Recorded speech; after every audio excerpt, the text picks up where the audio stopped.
mi ṣe ìpàdé àdúrà lédè Yorùbá pọ́nbélé.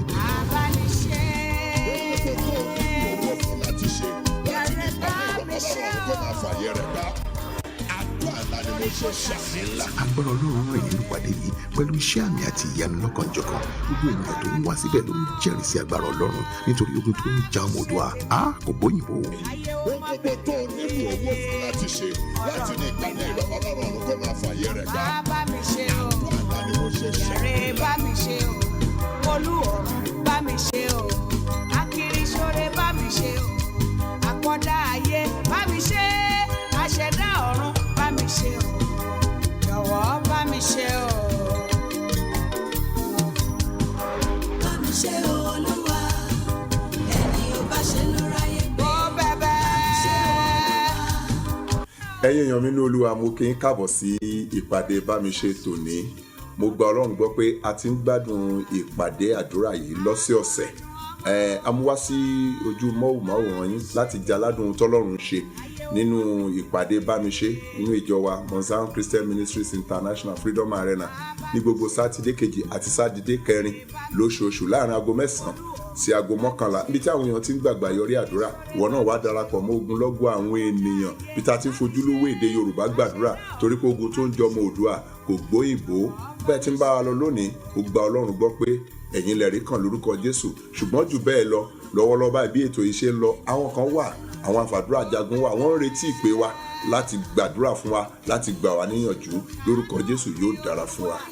Ẹ bá mi sáré ká lọ sí ìwé orin Dáfídì orí 11 ẹsẹ̀ 3 Psalm 11 verse 3. Bí ìpìlẹ̀ bá bàjẹ́. Bí ìpìlẹ̀ bá bàjẹ́. Kí ni olódodo yóò ṣe? Kí ni olódodo yóò ṣe? Bí ìpìlẹ̀ bá bàjẹ́. Kí ni olódodo yóò ṣe? Psalm 82 verse 5. Psalm 82. Ìwé orin Dáfídì orí 2 ẹsẹ̀ 5. Bíbélì wípé.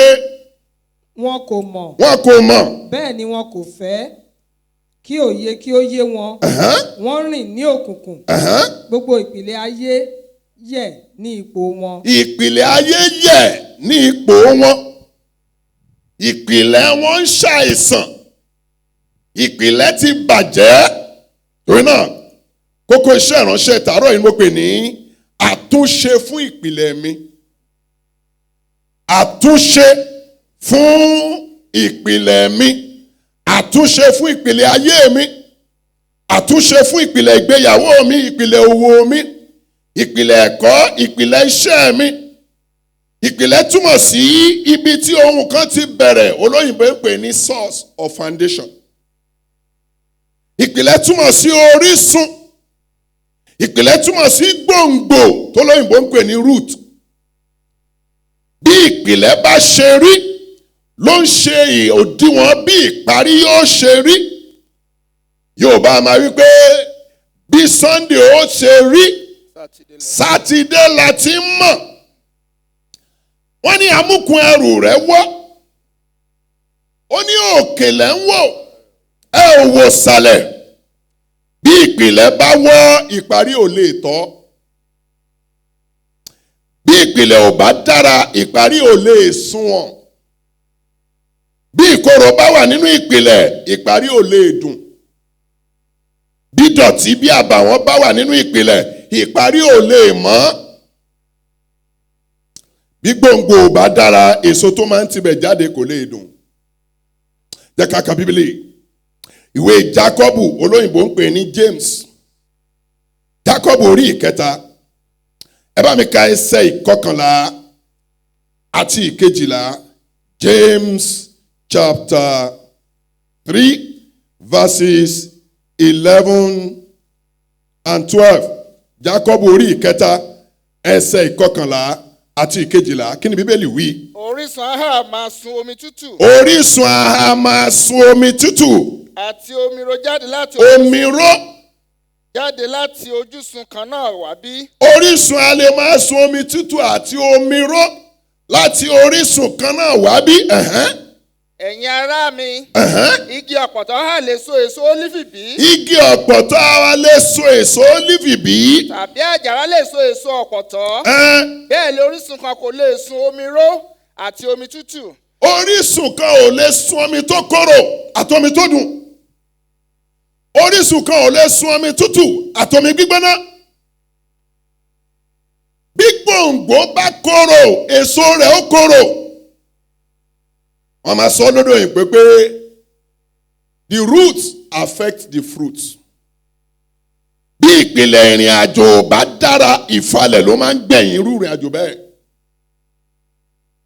Lónìí Ọlọ́run fẹ́ mú àbàwọ́n kúrò nínú ìpìlẹ̀ rẹ.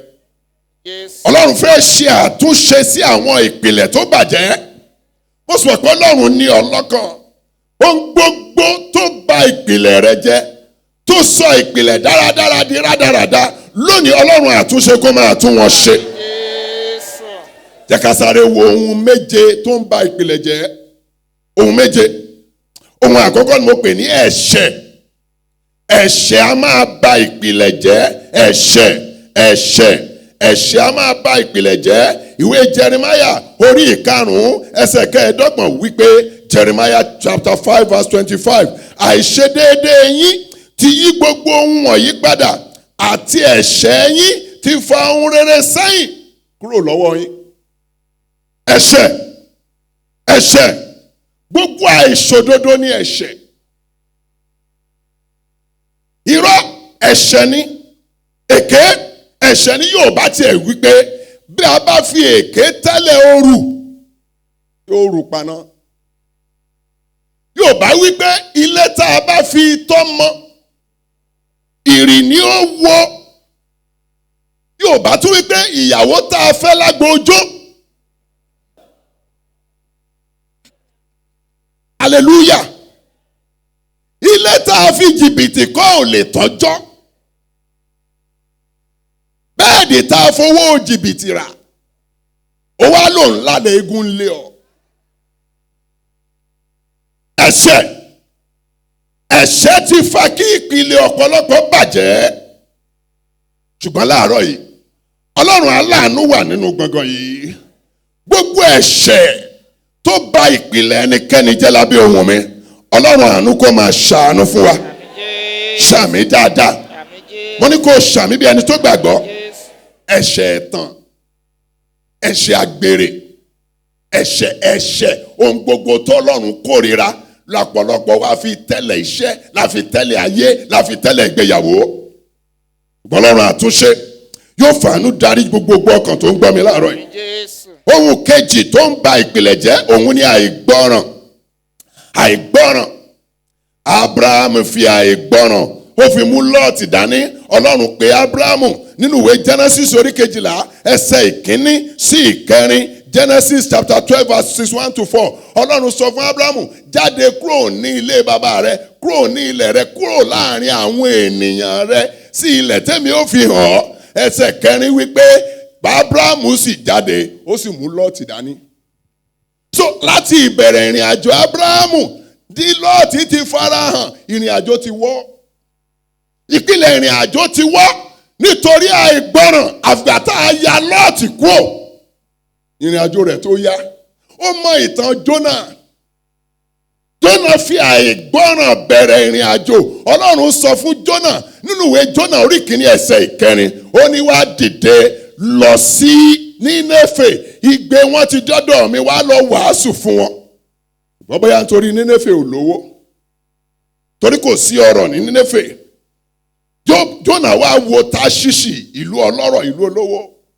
Níbi tí mò ń lọ rèé. Àìgbọràn ló pilẹ̀ ìrìn àjò Jónà. Àbájọ tí ìjì fi jà Jónà. Kì í ṣe ìjì nìkan ló jà, wọ́n ṣòfò dúkìá, ẹ̀mí wọn fẹ́ bọ́ sí tán.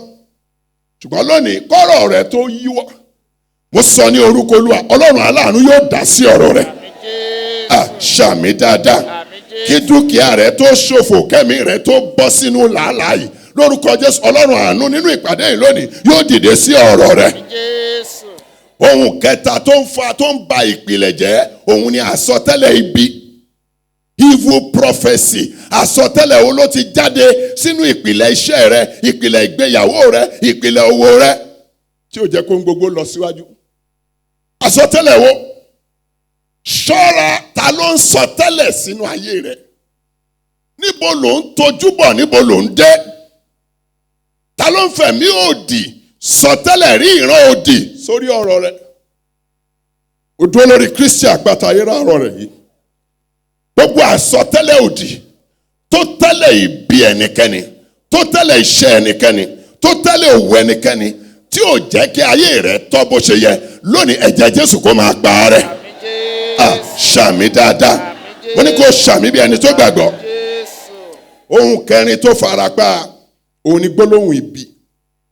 Gbólóhùn ibi, ọ̀rọ̀ ìkorò, ọ̀rọ̀ orú àṣẹ, gbólóhùn ibi. Jẹ́ ká lọ ka Bíbélì. Arábìnrin kan ló ń rọbí. Arábìnrin kan ló ń rọbí. Gbogbo àwọn òbí, gbogbo àwọn obìnrin lábẹ́ ohùn mi, gbọ́ mi. Jẹ́ kí ẹ̀mí Ọlọ́run kún inú rẹ. Ohun tó o bá sọ ní ìkóríta tó o bá ń rọbí sínú ayé ọmọ tó o fẹ́ bí, ó lágbára. Ó ní agbára. Arábìnrin yìí níwèé Sámúẹ́lì kínní orí ìkẹrin, bàbá kà láti ẹsẹ̀ ìkọkàndínlógún. 1 Samuel chapter 19, chapter 4 from verse 19. Ẹ bá mi kà. Aya ọmọ rẹ̀. Obìnrin Fíníásì ó lóyún. Yes. Ó sì súnmọ́ ọjọ́ ìbí rẹ̀. Nígbà tí ó sì gbọ́ ìyìn pé a ti gba àpótí Ọlọ́run àti pé bàbá ọkọ rẹ̀ àti ọkọ rẹ̀ kú, ó kúnlẹ̀ ó sì bímọ nítorí òbí tẹ̀. Òbí tẹ̀, ó ń rọbí ẹ̀. Lákòókò ikú rẹ̀, àwọn obìnrin tí ó dúró tì í wọ́n sì wí fún un pé má bẹ̀rù, nítorí tí ìwọ ò bí ọmọkùnrin kan. Torí ìwọ bí ọmọkùnrin kan. Ìwọ bí ọmọkùnrin kan. Kò dáhùn kò sì kà á sí. Òun sì pe ọmọ náà ní Ìkábọ́dù. Ó wá pé ọ̀rọ̀ tí ó wàá sọ rèé, Ìkábọ́dù. Wípé kí ni ìtumọ̀ Ìkábọ́dù? Wípé kò sí ògo fún Ísírẹ́lì mọ́. Glory has departed. Gbogbo ibi tí Ìkábọ́dù bá ń lọ, ògo ò sí lẹ́yìn rẹ̀ mọ́. Ògo ti kú, ògo ti kú. Tó bá ọmọbìnrin bá lóun rí ọkùnrin torí Ìkábọ́dù, glory has departed. Ibi tá a bá ti ń béèrè ògo, ògo ò sí ń bẹ̀ mọ́. Ó sì kú, ó ṣe sọ bẹ́ẹ̀ tán. Gbólóhùn ìkorò. Kí ni ìwọ pẹ̀lú ti fẹnu ara rẹ sọ sínú ayé rẹ? Ìjẹ́sẹ̀ yìí kọ́ ni ó pa mí báyìí. Ọlọ́run sì sọ fún Mósè, Numbers 14:28.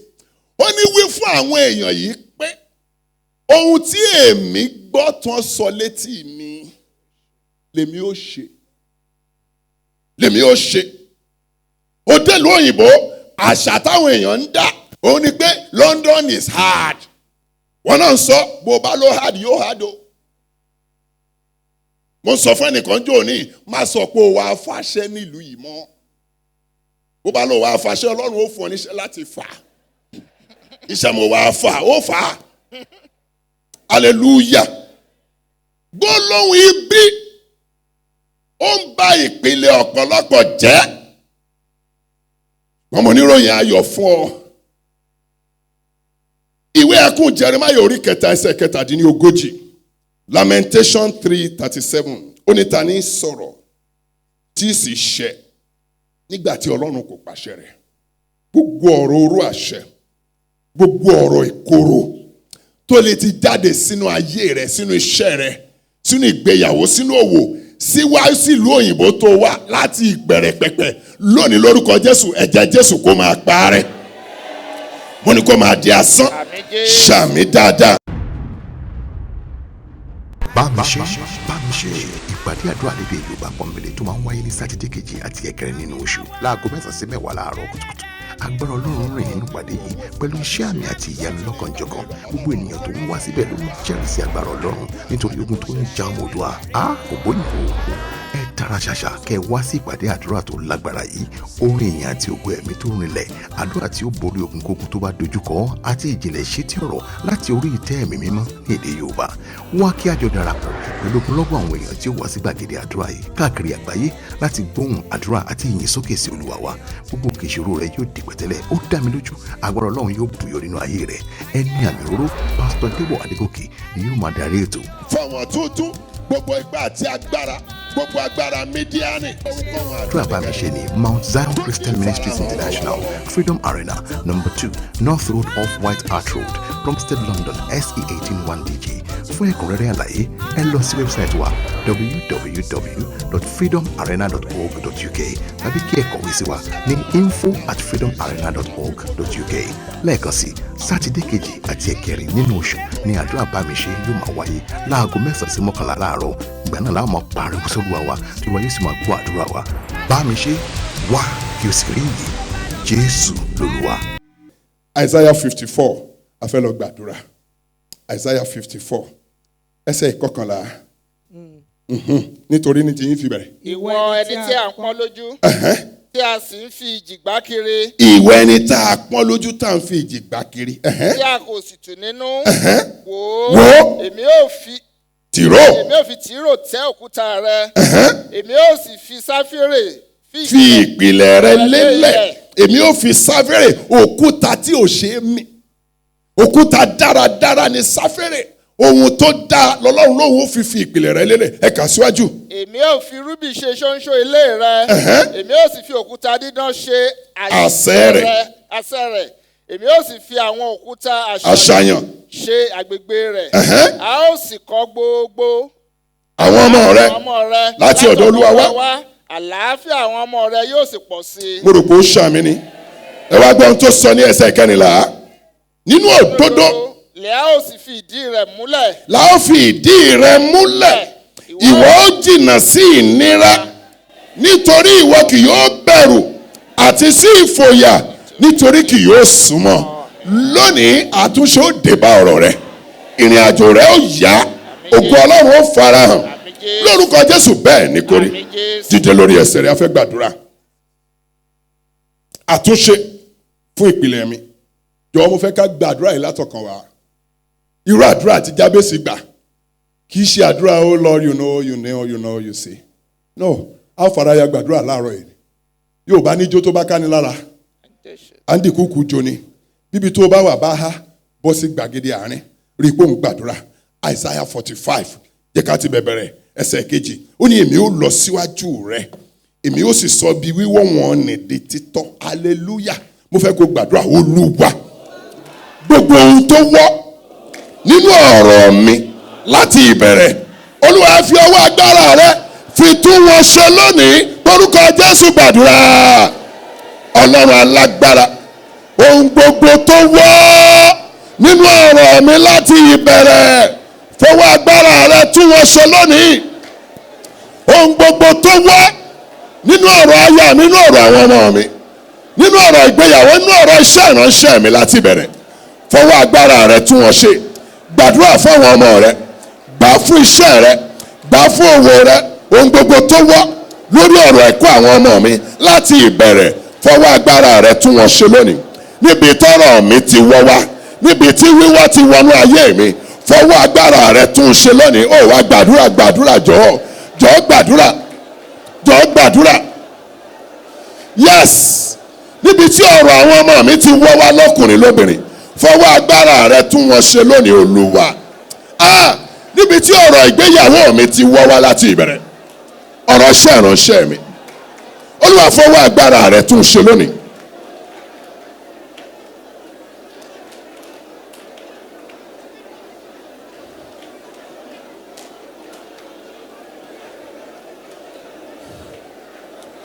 Jésù Kristi Olúwa wa.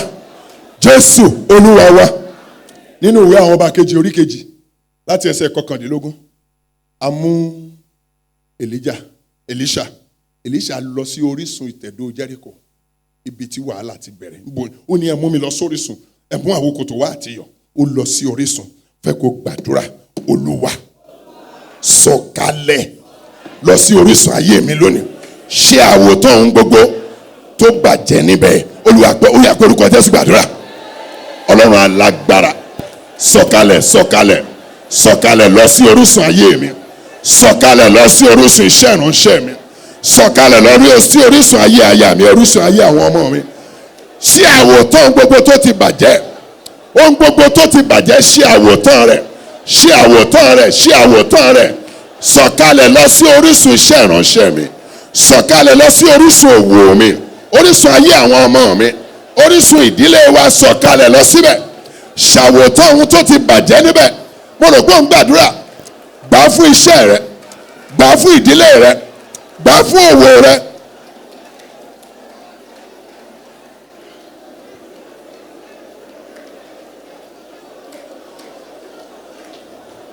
Jésù Kristi Olúwa wa, Jésù Olúwa wa. Arákùnrin tí a ń gbé sí ẹnu ọ̀nà dáradára, ẹnu ọ̀nà tẹ́ḿpìlì dáradára, bí sọ pé a bí ní arọ láti inú ìyá rẹ̀ wá. Ṣùgbọ́n yìí ti ń bá bọ̀ láti ìbẹ̀rẹ̀ pẹ̀pẹ̀ ayé rẹ̀. Fẹ́ kó gbàdúrà gbogbo ṣùgbọ́n tó wà nínú ọ̀rọ̀ mi láti ìbẹ̀rẹ̀ pẹ̀pẹ̀. Olúwa mú wọn kúrò lónìí. Orúkọ Jésù gbàdúrà. Ọlọ́run alágbára, gbogbo ṣùgbọ́n tó wà nínú ayé mi, nínú ayé aya mi, nínú ayé àwọn ọmọ mi láti ìbẹ̀rẹ̀ pẹ̀pẹ̀, gbogbo ṣùgbọ́n tó wà nínú ìgbéyàwó mi, tó wà nínú iṣẹ́ ìránṣẹ́ mi láti ìpilẹ̀ṣẹ̀, láti ìbẹ̀rẹ̀ pẹ̀pẹ̀. Olúwa fọwọ́ agbára rẹ mú wọn kúrò lónìí. Mi ò fẹ́ mọ́, mi ò fẹ́ mọ́. Olúwa mú kúrò lónìí, mú kúrò, mú kúrò, mú kúrò, mú kúrò. Mú ṣùgbọ́n ẹbí mi kúrò, mú ṣùgbọ́n ayé mi kúrò, mú ṣùgbọ́n ayé àwọn ọmọ mi kúrò lónìí. Gbogbo ohun tó bàjẹ́ nínú ìpìlẹ̀ ayé mi, tá a ṣe yọrí ojú ọjọ́ fi dẹ̀tì fún wọn, Olúwa tún wọn ṣe lónìí. Gbà fún àwọn olólùfẹ́ rẹ. Jésù Kristi Olúwa wa, Jésù Olúwa wa. Gbàdúrà gbogbo ohun tí ò tọ́, gbogbo ohun tí ò dára láti ìbẹ̀rẹ̀ ìrìn àjò ayé mi tí mo fi ń ní dìlé, Olúwa tún wọn ṣe lónìí. Orúkọ Jésù gbàdúrà. Ọlọ́run alágbára, gbogbo ohun tí ò tọ́, gbogbo ohun tí ò dára láti ìbẹ̀rẹ̀ ìrìn àjò mi, ìbẹ̀rẹ̀ ìrìn àjò iṣẹ́ ìránṣẹ́, ìbẹ̀rẹ̀ ìrìn àjò ìgbéyàwó, ìbẹ̀rẹ̀ ìrìn àjò ayé aya mi tàwọn ọmọ mi tá a fi ń ní dìlé, Olúwa tún wọn ṣe lónìí. Tún wọn ṣe, tún wọn ṣe, tún wọn ṣe, tún wọn ṣe, tún wọn ṣe, tún wọn ṣe. Jẹ́ àdúrà yìí ká ọ lára, fìtara gbà, fìtara gbà. Ogun tọ́pọ̀lọpọ̀ ń jà lónìí, ogun ìpìlẹ̀ ní. Araba sanda dadadadadadada. Reposoto ye kerebo shanda dadadada. Reposoto ye kerebo shande ye. Jésù Olúwa wa. Ẹ ṣe mọ̀ pé àwọn ọmọ tá a bá bí sí ìdílé Élì, ìbá jẹ́ ìran kẹta, ìran kẹrin, wọ́n á bá ẹ̀ṣẹ̀ Élì àtàwọn ọmọ rẹ̀ nílẹ̀. Torí ó sọ, ó ní Ọlọ́run owú nu mi tó ń bẹ ẹ̀ṣẹ̀ bàbá wò lára ọmọ láti ìran kìíní títí dé ìran kẹrin. Wow, wow. Mo fẹ́ kó gbàdúrà gbogbo ẹ̀ṣẹ̀ tó wà nínú ìbẹ̀rẹ̀ ayé mi, ìbẹ̀rẹ̀ iṣẹ́ mi, ìbẹ̀rẹ̀ òwò, ìbẹ̀rẹ̀ ìgbéyàwó, ìbẹ̀rẹ̀ ilé àjèjì tí mo wà yìí, Olúwa fàánú dáríjì mí lónìí, fàánú rẹ dárí wọn jì mí lónìí. Orúkọ Jésù gbàdúrà. Ọlọ́run alágbára o, gbogbo ẹ̀ṣẹ̀ tó wà nínú ìbẹ̀rẹ̀ ayé mi, ìbẹ̀rẹ̀ ayé aya mi tàwọn ọmọ mi, ìbẹ̀rẹ̀ ìgbéyàwó wa, ìbẹ̀rẹ̀ iṣẹ́ ìránṣẹ́ wa, ìbẹ̀rẹ̀ owó, ìbẹ̀rẹ̀ ilé àjèjì tá a wà yìí, gbogbo ẹ̀ṣẹ̀ tó wà nínú rẹ̀, Olúwa fàánú dárí wọn jì wá lónìí. Fàánú rẹ dáríjì mí, fàánú rẹ dáríjì mí, dáríjì mí, dáríjì mí. Arákùnrin béèrè fún ìdáríjì ẹ̀ṣẹ̀, béèrè. Ọ̀pọ̀lọpọ̀ yín ti dẹ́ṣẹ̀ kẹ́ tó pàdé ìyàwó yín, ìgbéyàwó yín wá ń sọ́fà lórí ẹ̀ṣẹ̀ yìí, béèrè fún ìdáríjì. Arábìnrin béèrè kó tó pàdé ọkọ rẹ, àwọn ẹ̀ṣẹ̀ kan wà nínú ìpìlẹ̀ ayé rẹ tó ń ṣe ìdíwọ́ lọ́wọ́lọ́wọ́. Béèrè, dáríjì mí Olúwa, Ọlọ́run mi dáríjì mí, mo fàánú bẹ̀bẹ̀.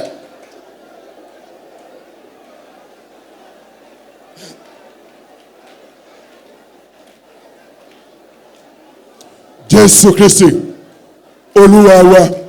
Jésù Olúwa wa. hallelujah. Mo lérò pé a ti gbádùn ìpàdé tònídọ́ba. Mo gbà pé a ti gba àdúrà.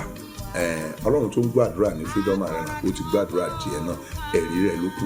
Mo ń retí ẹ̀rí rẹ̀. Bẹ́ẹ̀rí bá ti ń dé jọ tẹ̀ wá láago láti sọ ẹ̀rí rẹ̀. Bàbá sì nílò àdúrà tàbí ìgbaniníyànjú lórí àwọn kókó iṣẹ́ ìránṣẹ́ tá a ṣe lónìí.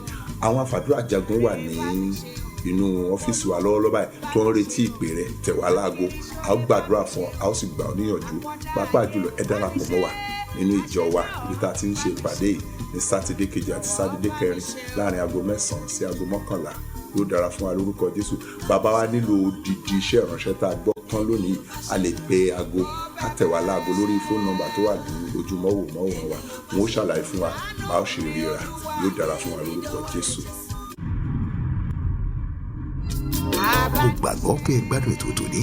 Fún àdúrà àti gba gbogbo iṣẹ́ ìránṣẹ́ tòní, ẹ kàn sí wa lórí aago 0208 317 0829 0208 317 0829. Ẹ sì lè darapọ̀ pẹ̀lú wa nínú ìpàdé ìbámiṣe àkànṣe àdúrà tí a máa ń ṣe ní sátidé kejì àti ẹ̀kẹrin nínú oṣù ní ilé ìjọsìn wa ní Mount Zion Christian Ministries International Freedom Arena. Ẹ pàdé wa lọ́sẹ̀ tó ń bọ̀ ní orí ètò ìbámiṣe. Ẹ pàdé wa, a ó máa retí yín. Jésù lolúwa. Bá mi ṣe o.